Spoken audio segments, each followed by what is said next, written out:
Assalamualaikum warahmatullahi wabarakatuh. Selamat malam Ibu Alimatus dan teman-teman sekalian. Pada kesempatan hari ini kami akan mempresentasikan.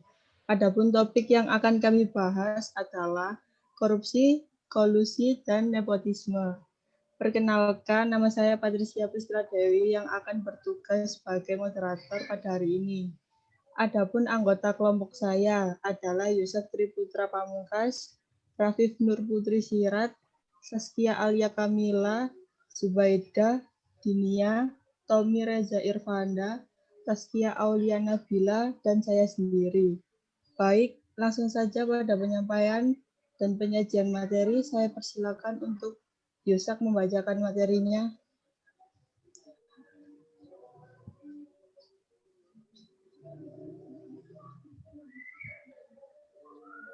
KKN telah diatur dalam Undang-Undang Republik Indonesia Nomor 28 1999 tentang penyelenggaraan negara yang bersih dan bebas dari korupsi, kolusi, dan nepotisme. Telah dijelaskan mengenai pengertian KKN. Dikutip dari situs resmi Komisi Pemberantasan Korupsi KPK Republik Indonesia. Pengertian. Korupsi adalah tindak pidana sebagaimana dimaksud dalam ketentuan peraturan perundang-undangan yang mengatur tentang tindak pidana korupsi. Kolusi adalah pemufakatan atau kerjasama melawan hukum antar penyelenggara negara dan pihak lain yang merugikan orang lain, masyarakat, dan atau negara.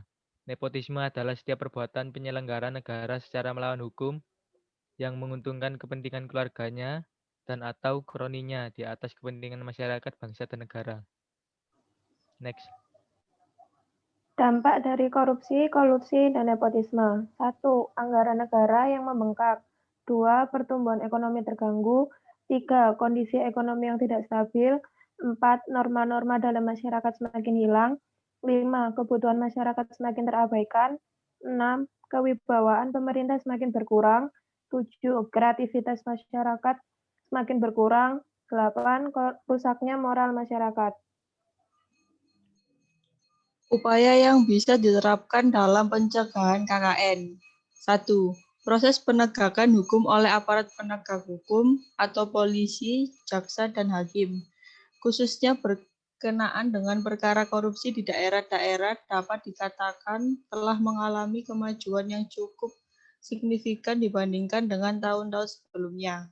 Namun, pengungkapan kasus korupsi, kolusi, dan nepotisme ini seringkali tidak diimbangi dengan penanganan yang serius, sehingga dalam proses peradilannya, penanganan kasus-kasus tersebut seringkali tidak memenuhi rasa keadilan masyarakat.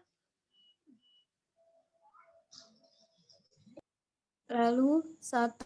Memutus serta merampingkan streamlining jaringan proses birokrasi yang bernuansa primordial di kalangan penentu kebijakan, baik itu yang berada di lembaga eksekutif, legislatif, maupun yudikatif, sehingga tata kerja dan penempatan pejabat pada jabatan atau posisi-posisi tertentu benar-benar dapat dilaksanakan secara akuntabel dan profesional, serta dilaksanakan dengan pertimbangan profesionalisme dan integritas moral yang tinggi. 2. Menerapkan sanksi pidana yang maksimal secara tegas, adil, dan konsekuen tanpa ada diskriminasi bagi para pelaku korupsi, kolusi, dan nepotisme, dalam arti bahwa prinsip-prinsip negara hukum benar-benar harus diterapkan secara tegas dan konsekuen, terutama prinsip equality before the law. Next.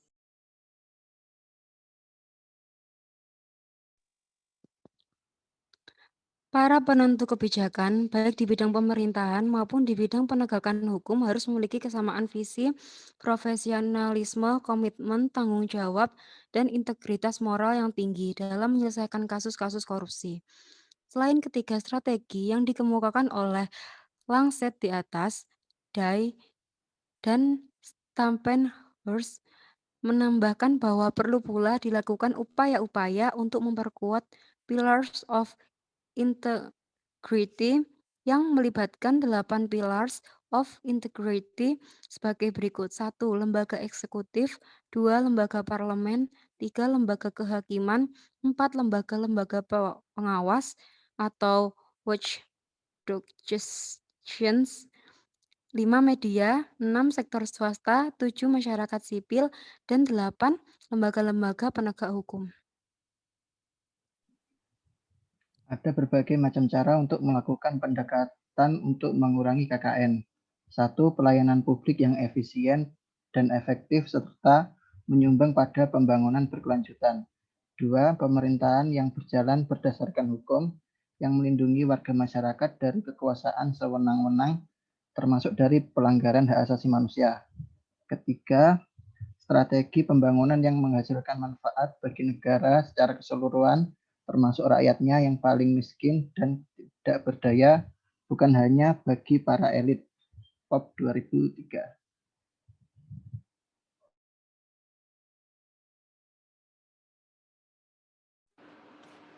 Contoh kasus KKN, korupsi, kasus TPPU Rohadi KPK menetapkan mantan panitera pengganti Pengadilan Negeri Jakarta Utara Rohadi sebagai tersangka tindak pidana pencucian uang pada 31 Agustus 2016.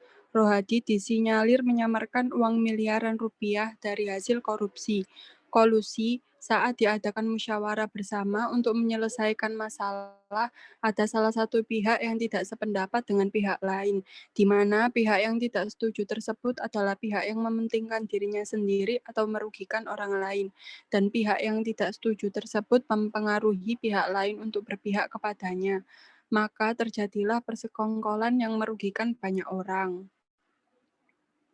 Next, nepotisme. Seorang pejabat tinggi di suatu lembaga tersebut membuka lowongan pekerjaan, maka si pejabat mengangkat anak, sepupu, serta kerabatnya untuk bekerja di lembaga tersebut tanpa harus melihat orang lain yang mendaftar di lowongan pekerjaan tersebut.